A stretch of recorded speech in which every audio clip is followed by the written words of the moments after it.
You are listening to the Hiking Radio Network, where we talk the walk with shows by hikers, about hikers, for everybody.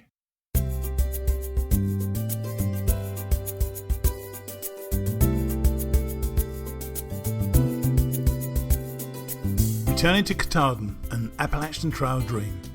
Have you ever dreamt of hiking the AT? Bruce Matson did, so we're going to follow him every step of the way.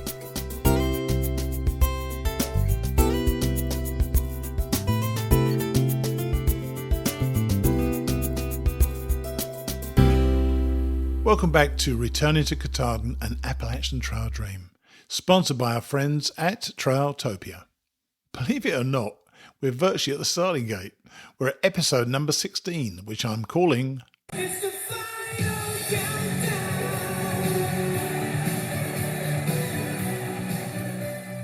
countdown. Sorry about that, I couldn't resist it. I was honoured to be invited up to Richmond last Friday by Bruce as he and his friends celebrated his upcoming adventure with a great fundraiser for the Appalachian Trail Conservancy.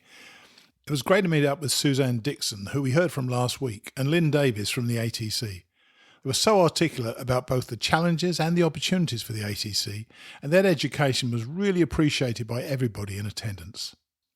As to the evening itself, one of the highlights for me was what Bruce served us for appetizer. I won't spoil it for you, but while we're on the subject of food, when I was hiking, I'd wake up to my alarm, deflate my AirPad and contemplate my blah breakfast. Every morning I poured water into those different coloured paper bags, scrunch around the ingredients, not one of which had any association with fruits, and then eat that soulless gunk. I then find unhydrated powder and sugar in the crevices of the bag. Trailtopia's blueberry oatmeal is a bit of a novelty because it actually has real blueberries. Who'da thunk? No gunk. It tastes great. The bag design ensures complete hydration and it really sets you up for the day. Try Trailtopia Adventure Food, the best of home cooking away from home. The show this week is a little longer than normal as Bruce and I had to clear up a few last thoughts and, well, we just like talking. I can remember this time 4 years ago, well, a week before I left at the end of March. I knew that I needed to do something to kind of, turn me into Mighty Blue, if that makes any sense. That name was settled, but I wasn't that guy. So I did what any normal guy in the midst of a midlife crisis would do. I had my beautiful long grey locks completely shaved off. And it's funny, you know, when I left the barber shop, I was actually Mighty Blue. That may sound like utter nonsense to some of you, but I bet one or two of you are nodding along with me, fully understanding what I'm talking about. Now, talking about midlife crises, here, for the last time as a normal human being, is Bruce, or as he shall henceforth be known on the trail, RTK.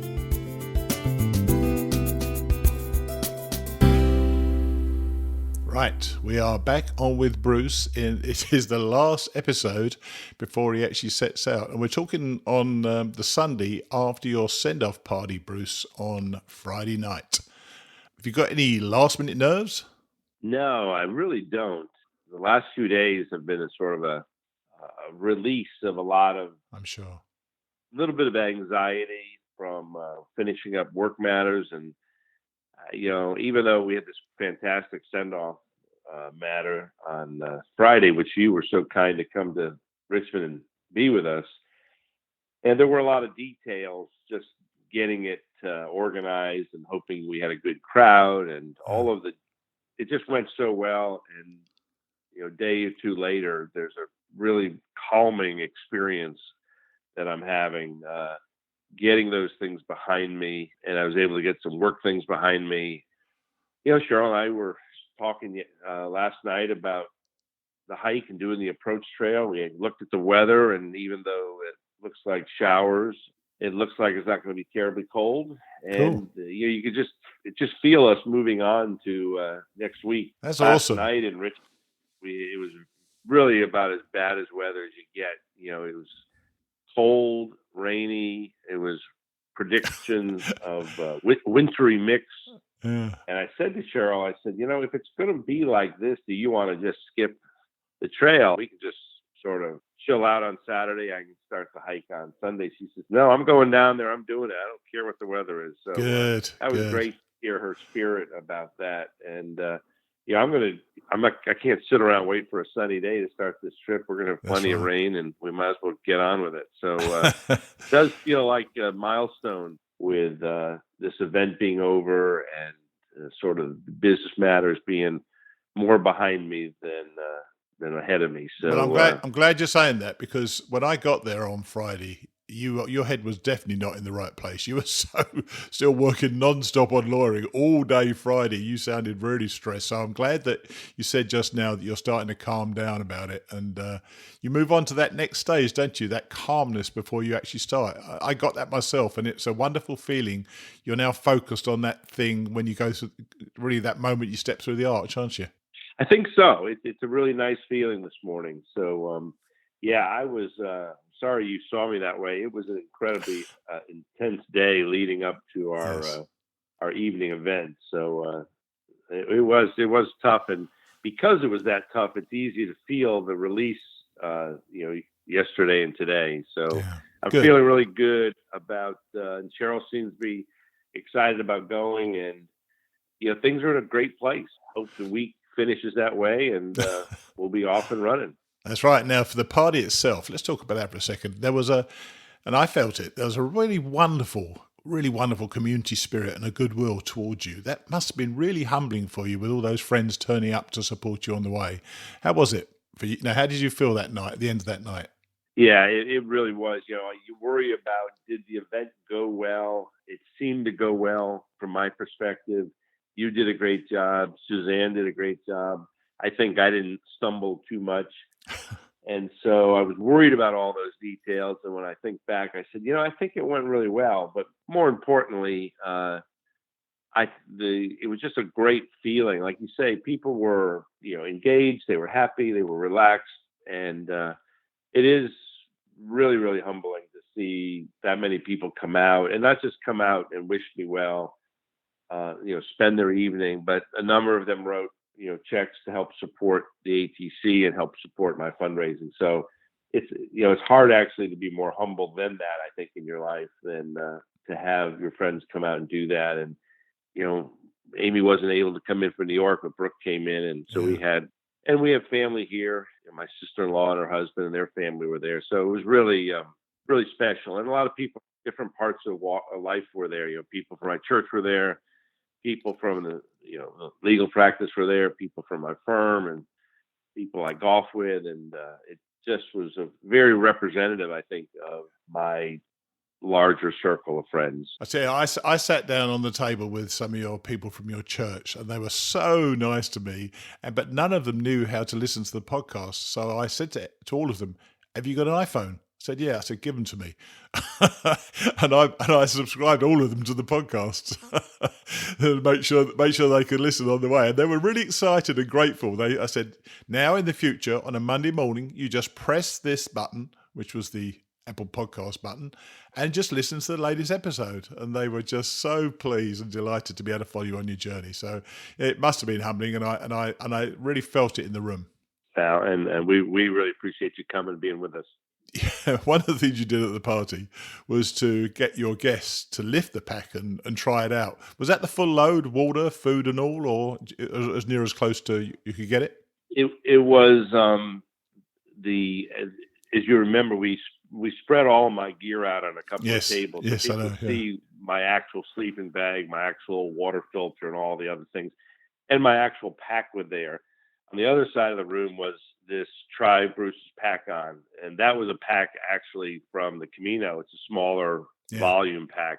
It's not large enough for a multi-night trip, but I used that pack to load it to the 31 pounds that I think I'm going to have when I stand on Springer Mountain. So we just wanted people to get a sense of how heavy the pack was. Oh, yeah. Actually, we had a discussion afterwards, Cheryl and others, and we think the pack probably felt heavier than it was because we actually used some weights and an old sleeping bag to sort of stuff it. And it probably was a little bottom heavy, and the weight distribution really can make a difference the way something feels. So that's true. Anyway, it gave people a reasonable sense, I think, of what the full load would be like when I set off. I think it also made people smile to watch other people's reactions as well when they picked it up and tried it.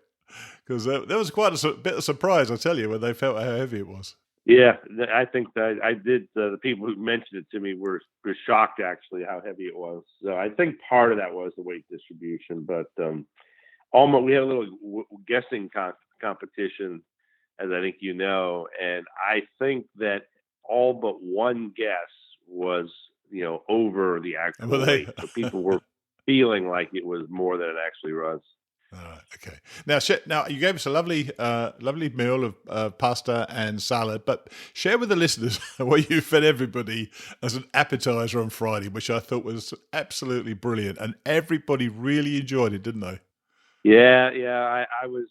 It was my idea, so you got to take it with a grain of salt. But when we were planning the cocktail hour and then the dinner hour, I came up with this idea. I said, hey, we're going to put my gear out there. We're trying to explain people the experience. We had my tent set up at the front door so they could see when they came in where I'd be living. And I said, let's have as an appetizer during the cocktail hour some Trailtopia food. And so I got the my friend owns the golf club that they were so kind to host us there, and he got his kitchen staff to create 3 steam trays of 3 different Trailtopia meals. So when people were milling about at the cocktail hour, they could stop by this table and they could get a sample of each of the meals. And I just thought that was a really fun thing, and I think it went over very well because it was interesting. It really did. There were people who were like, "I'm not touching that. I'm not going to eat that at all." And but the ones who did loved everyone, it, didn't they? Yeah. Everyone who tried it said, "This is pretty good." And I guess at the end of a hard day of hiking, it would be really, really good. And so I think it was a big success. People were surprised how I wasn't, of course, because I had the meals and I'm a big fan of the Trailtopia meals. But all the people who tried it were very impressed at how good it really was. They really were. Now, we're going to talk about the hike itself now. But to lead in, we've got a question from Daniel Wiley, okay, from a listener. And Daniel says, I would like to know what Bruce thinks is the greatest advantage of being an older hiker on the AT, and not past experience, but things he has learned throughout his life. And secondly, what's his greatest disadvantage, other than the physical aspect of being older, that he feels he has? That's quite a tough one, and I've given you no warning for that question. Yeah, he took away I guess probably because the later this part of the question, I think, being older, the physical challenge has to be, the immediate obvious disadvantage, because there'll be, as be a lot of what I always say are 20-something hikers out there. So the young men and women who, are just vigorous by their age and probably by their own, exercise and conditioning. So what would the disadvantages be? Well, I'm going to answer the first part. I think the advantages of age, and this may sound like a little cliche or a little too maybe obvious, but I do think that there's a difference between being 25 and being 55 or 60. And the biggest advantage is that you actually do live a lot of more years. And I think a lot of learning, we often call it wisdom, comes from just living life and having experiences. And I'd like to think that type of, if I can say wisdom, is an advantage, because being successful at a hike like this, like most things in life, is about making lots of good decisions. Yeah. And I'd like to think that rather than saying, I'm exhausted, but I told my buddy I'd do 30 miles today, so I'm gonna knock out the last 6 miles, might be a great physical accomplishment, but it might not be a very smart thing to do. And I'd like to think that with years of experience, and therefore hopefully some wisdom, you make better decisions about, am I really going to climb down this steep slope at 5 in the afternoon when it's rainy and slippery and I'm tired? And you say, no, that would not be a good decision. And we can pile on lots of examples and you would know certainly better than me, that there's plenty of decisions that need to be made, and they will impact your chances of success and your happiness Absolutely. on the trail. So Absolutely. I'd like to think that the advantage is just good decision making. Okay. And I'm going to keep thinking about the disadvantage of being older that's not related to the physical limitations that we have to live with as we get older. So Right. I'll keep thinking. We'll come back to that. So when do you think that the whole thing is going to become real for you? Because at the moment you're still planning, you're still thinking about it. I know when we drove back to the airport, we were looking at the trees, and you were saying it's kind of unreal. We're going to be there next week. And will it be the approach trail with Cheryl, or once you say goodbye to her, when it really becomes real, or some other time? I think great question, and I think with Cheryl being there and hiking with me and then saying goodbye, it'll all be a little surreal because certainly we've never done that before. We've certainly said goodbye when I went to do the Camino or things like that. Sure. You know, you didn't give me this question ahead of time, but I think it might be when I'm sort of slipping in my tent the first night after doing 8 or 10 miles that day. But I'm thinking it might be the next night, because the first day will be, still fun, exciting. Cheryl will still have been part of the day. Yeah. And it'll be, let's face it, when I really start heading north by myself, there's going to be this feeling like this is real and I'm moving forward. But I think the gravity of the length of time, the time in the woods will be a little more real. Maybe I'm guessing, but I'm thinking maybe the second night you go, this isn't just like a day hike, or I just didn't go out here and do a quick shakedown hike. This is night number 2, and I'm not planning to come home for a while. That's right. I think that's I think that probably is it. Now, as soon as you started saying that second night, I thought, yes, that's probably what it was for me as well, really. I mean, it was horrible saying goodbye, and the approach trail still felt I was on the way to the start. Yeah, the second night's a pretty good answer, I think. Now, this is actually a somewhat rhetorical question, because I know the answer is yes, you have. Have you planned out the first few days? And do you know, like, which shelter, which first resupply? And how many days have you actually planned? Yeah, do you really want me to answer that? I do. I bet it's the whole hike, isn't it? Well, at one level, it's the whole hike. And I know everyone, and I don't really think that for 150 days, I'm going to be able to report in, I'm staying at this shelter. Yeah. And I predicted that 2 months ago, that when I got to Connecticut, I'd be in this shelter. No, I'm not suggesting that at all. But I do think there are milestones and there are obvious places that I kind of call hard stops. And I do think when you think about just the entirety of the trip, there's some advantage to thinking through some big swaths of time and where you're likely to be. So in that sense, I do have a plan, and I do think, I can get to Katahdin right around the 1st of August. That's good enough. 1st of August, I mean, that's quite ambitious, I tell you. I think it is, but you've got a plan. It's right at 5 months, and I keep looking at it, and I have built into that plan one rest day, 0 day, every 10 days. Right. And of course, it might not be the 10th day. If the 11th day is going to be in a trail town, I'm going to take the 0 day in the town, of course. So I've planned that out, and for people listening, everything's got to be what's best for you and what fits with your personality and your drive. But if you're interested in doing this, like I have been, I can't tell you how much fun it is to get the AWOL guide 2 years before your hike starts and walk through it and say, "Hey, this is really neat," and you start mapping this out, and it's a fun exercise. And then you go to YouTube and you watch someone on day 4 as they go, through a certain part of Georgia, and you start living this experience through other people, looking at the book, putting yourself in that situation. And not only is it, I think, good for planning and thinking things through, but it is really fun and motivational to do that. Yes, it is. What's the longest day you've given yourself, by the way? You've planned for yourself? The longest day, mean how far? In miles, yeah, in miles. Yeah. I think the first big day I have is, I think it's somewhere a little over 20 miles when I arrive into Damascus. All right. I have heard and I have looked at the topography, and I think the trail into Damascus, sort of from Kincora and thereon, Yeah. Bob Peoples' place at Kincora, I think somewhere around there.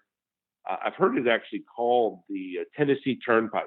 All I think right. even Bob Peoples might have been the one who named it. And I've also seen people refer to something called the Damascathon, meaning a marathon into Damascus. And all of that sort of confirms the idea that it's relatively easy hiking, relatively. And when I was sort of mapping out where I thought I would be, because I want to go by Kincora and hopefully see Bob Peoples, because he's he's given so much to the trail for so long. I just think as part of my hike, I want to stop and make sure I take in some of these.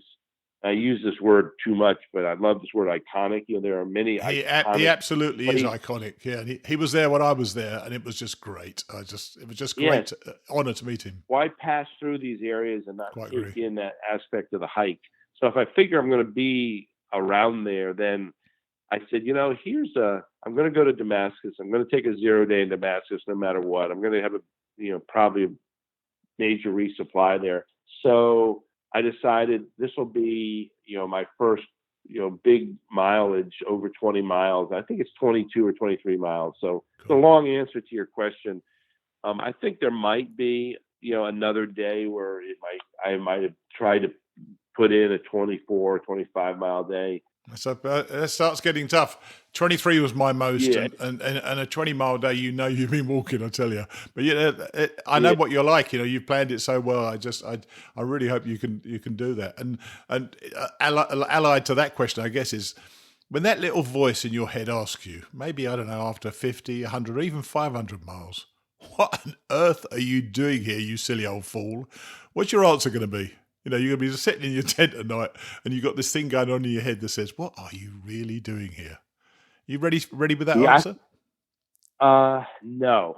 I mean, I'm partially ready because I don't think as much as you plan, you don't really know how you're going to feel after those miles until you actually do those miles. That's right. But, every once in a while I analogize this trip to running a marathon.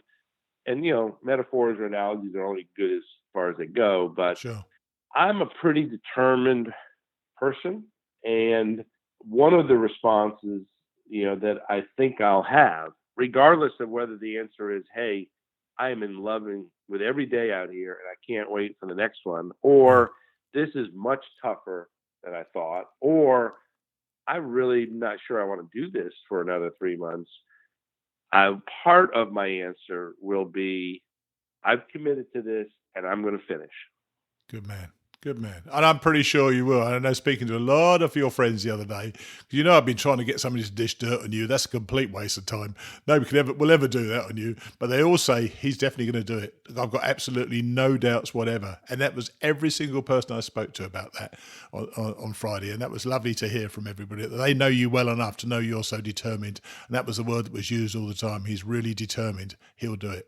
So that was nice. Yeah, I may not enjoy it all the time, but I'll figure out a way to get there unless I get injured. I think injury is likely to be the only thing to keep me from getting to Katahdin. Yeah. Now, I know you're going to miss your family and friends out on the trail, obviously. But other than family and friends, what is it that you think you're going to miss most from your life? That's a good question. Yeah, it's hard to pick one thing because you have, like I said, the communities that were there supporting me are communities that I'm going to miss, like my church family, like my work life. If I had to pick one thing, I have been blessed with some of the best friends anyone could ever have, and we have a fairly regular game of golf every weekend. And I thought that would be your answer. I thought that would be your answer. I really did. Yeah. Well, I have often said, people really don't deserve to have as much fun as we have because it's the greatest bunch of guys. We have fun beating each other's brains out. We don't pay for winning or losing the match. But what's much more valuable than that is who has bragging rights for 1 week. Of course. And we just have the best friends, the best fun. And, everybody should have a release like that, because an awful lot of people have stressful lives. And that's a tremendous release and great fun. And I will certainly miss that. In fact, later today, we actually got weather clearing. We're expecting 58 and sunny. Nice. And that group of guys are going to be playing golf today at about 12:30. Very cool. Now, your colleague, Gary Leclerc, several weeks back, told us that you're a Renaissance man. You're going to have a lot of time to think and be curious in the way that you are out there. Is there a specific thing that you want to resolve in your head in the next 2,190 miles, or are you just kind of ready to embrace your internal conversations? I don't think there's a particular issue that I really need an answer to. There's plenty of things I need answers to, but I think that, again, this kind of goes with sort of living life and putting experiences behind you. And I do think, and again, this sounds maybe a little arrogant, a little cliche, but I think that when you're younger, life tends to be a little more black and white. You embrace things, they seem to be obvious. Yeah. And, the more you deal with work, deal with people, learn about life, you really realize that there's an enormous amount of gray in the world. And, we talk about political debate or big questions about life. And I really have found that things are a lot more complicated than I thought they were 30 years ago. Yes. One of the words I like to use is nuance.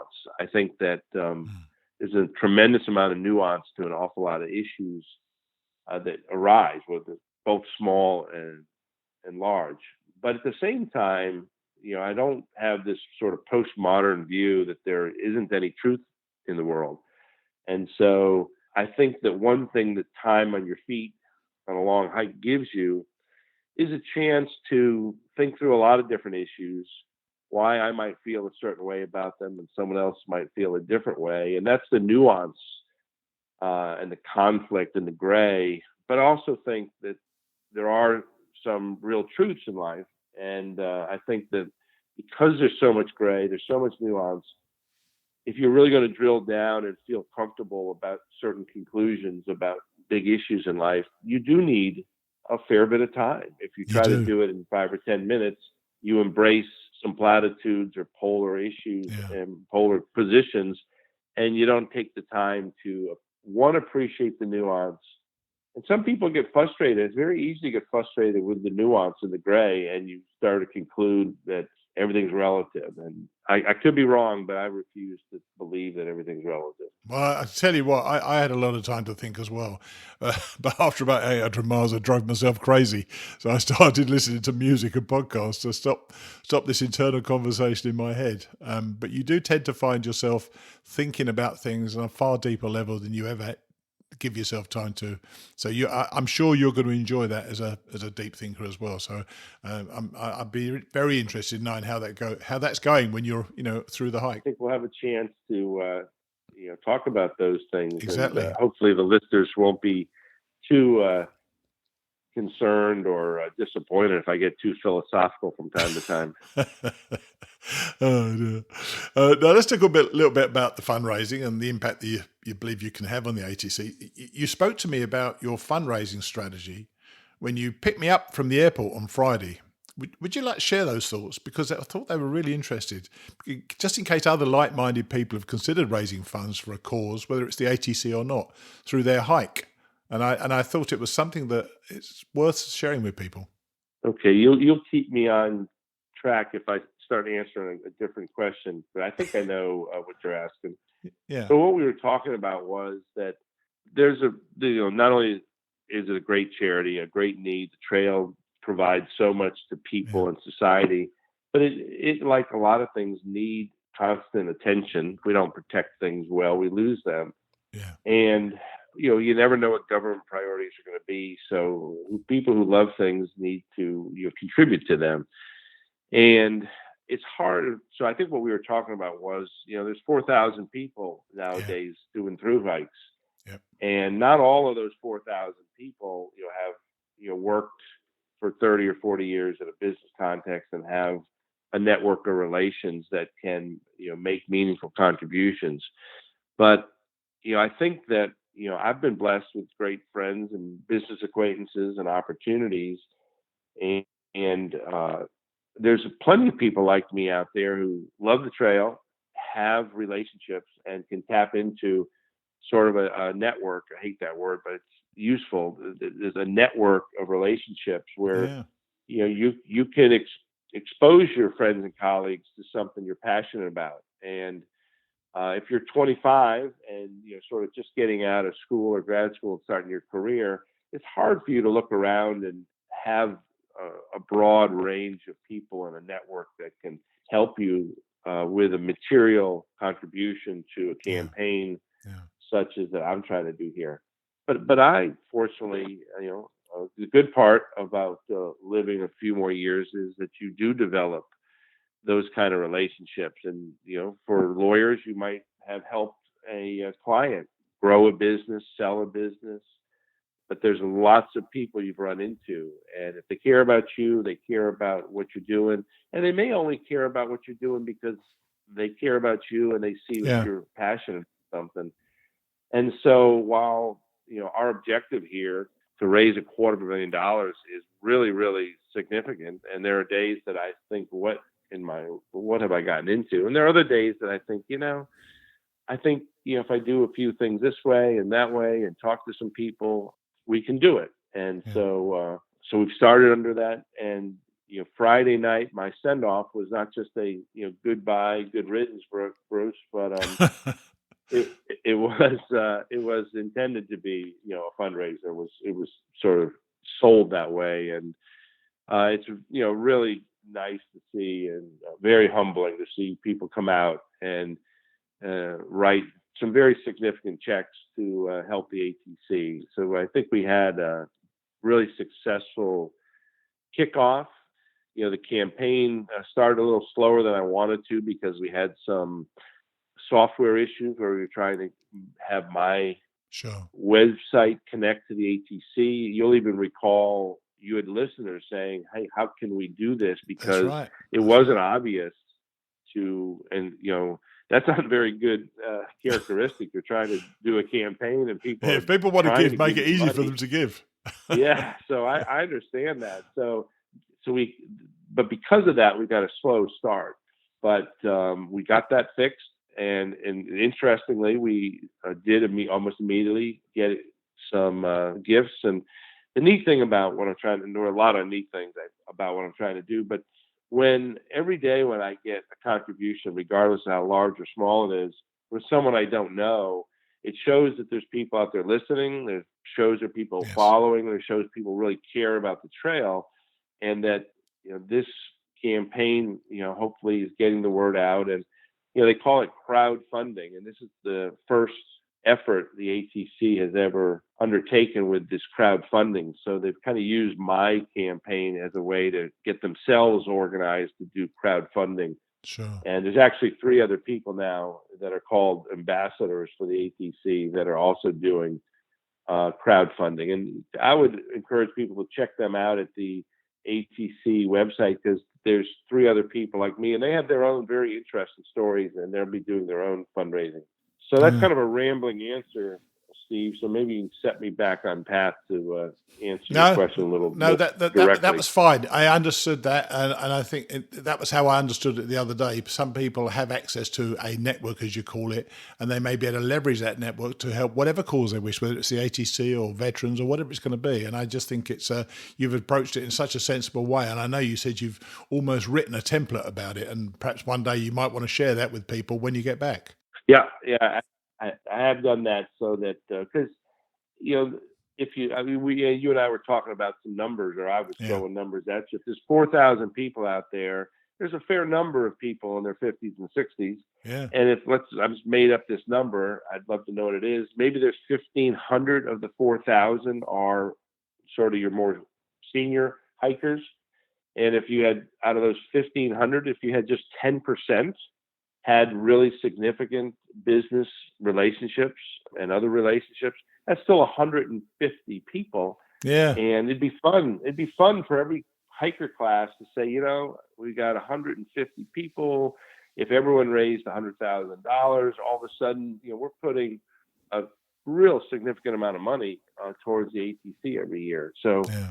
I think there's a very large untapped opportunity there to help us all protect the trail. And I know people at the ATC would love to embrace that. And speaking with Suzanne about this very thing, she's completely all there and excited about the prospect and thinks that there are opportunities they haven't tapped into in the past. We had Suzanne there, as you say. She's very articulate. She gave a great talk, and she's the president and CEO of the ATC. And along with her lovely colleague, Lynn Davis, she was great.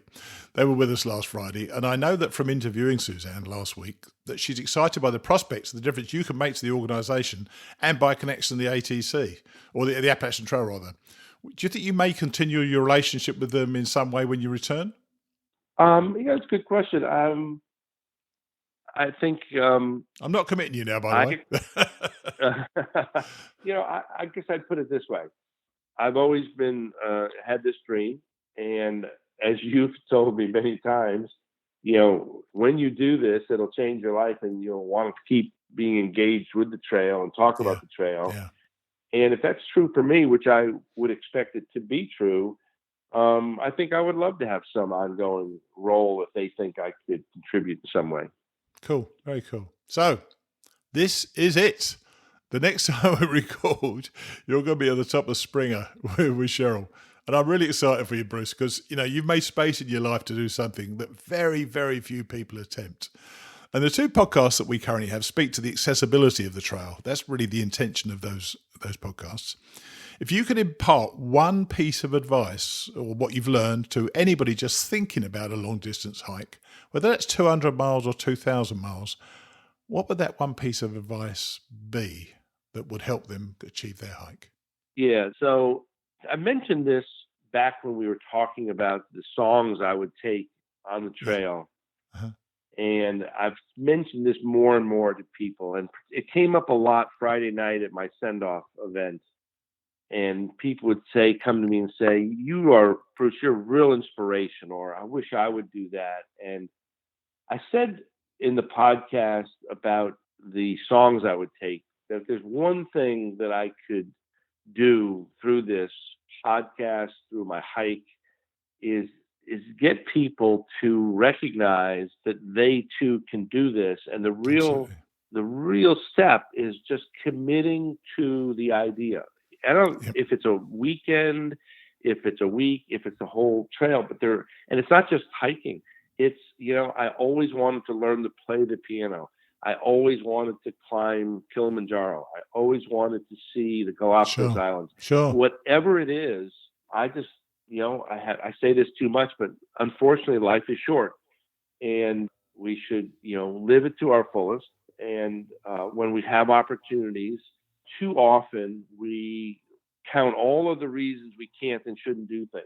Yeah. And sometimes we fear, and I have done this with my own family, I have feared that some of the adventures I wanted to undertake were too selfish. And it has been so rewarding to see if people really love you, care about you, they want to support those adventures. Of course they do. Yeah. And so people need to realize that it can seem selfish, but their loved ones will really embrace them. Look at what Diane said to you. It was no question. She encouraged you. She didn't want you to be gone for that period of time. But, people who really love you want you to explore these opportunities. So my whole point is, don't let these things you want to do slip away to the point where you get to the point where you have a physical condition that you can no longer do things. You've lost the ability. And, there's a thing about regrets. And, there's an old story about lawyers, and I guess it's about any businessman, that, there's no lawyer who sitting on their deathbed that talks about they wish they had spent more time in the office. So I'm going to end it there because, and the reason I'm going to end it there because you've just articulated exactly what your second, your greatest disadvantage about being on the trail from that question earlier. There is no disadvantage. There is a physical aspect, obviously, but you can do this, and you've got advantages to being older, but there are absolutely no disadvantages if you're older. You can get out and do this trail, as we said, whether it's 10 miles or it's 2,000 miles. And I, along with, I'm sure, everybody else who listens to the show, we wish you so much the best, Bruce. And, I'm so looking forward to speaking to you next week on the topic of Katahdin. And thank you so much. And thanks everyone for listening. I hope everyone can continue to follow along. And as I said, it's sort of the closing on Friday night. One of the things that I have learned, if I want to call this a piece of wisdom, is no one really does anything by themselves. No one accomplishes things on their own strength or, talent. They've had lots of advantages. They've had lots of help. And I'm going to continue to need that support, encouragement, and help to get to Katahdin. So I know I'll get that from you, and I know I'm going to get it from family and friends, and I'd love to get it from the listeners as well. Well, I'm going to give you a fist bump over the air and say happy hiking, Bruce. All the best, mate. Very good. Thanks again, Steve. Cheers. Cheers. Bye. He's planning on a zero every 10 days. I wonder how long that's going to last. We were having zeros all the time. I was so pleased to hear him sounding relaxed and ready. His stress level was high on Friday during the day, and I was genuinely worried for him. But Bruce seems to be the kind of bloke who can successfully compartmentalise his time, and he sounded better today. Thanks to Daniel Wiley for his question. Drop me an email, Daniel, and Trailtopia will fix you up with a couple of their delicious meals, as Bruce's guests found out the other day. There's one last thing I want to say, and that is how delighted I was to have met and spoken with both Suzanne Dixon and Lynn Davis at the ATC. I suppose I'd imagined that talking with people on the phone, as I do for this show, I could take a measure of them in that conversation. I think I was wrong. Meeting your guests, the conversation is so different, and I appreciated that opportunity on Friday. Thanks, ladies. Bruce and Cheryl and I will see you next week.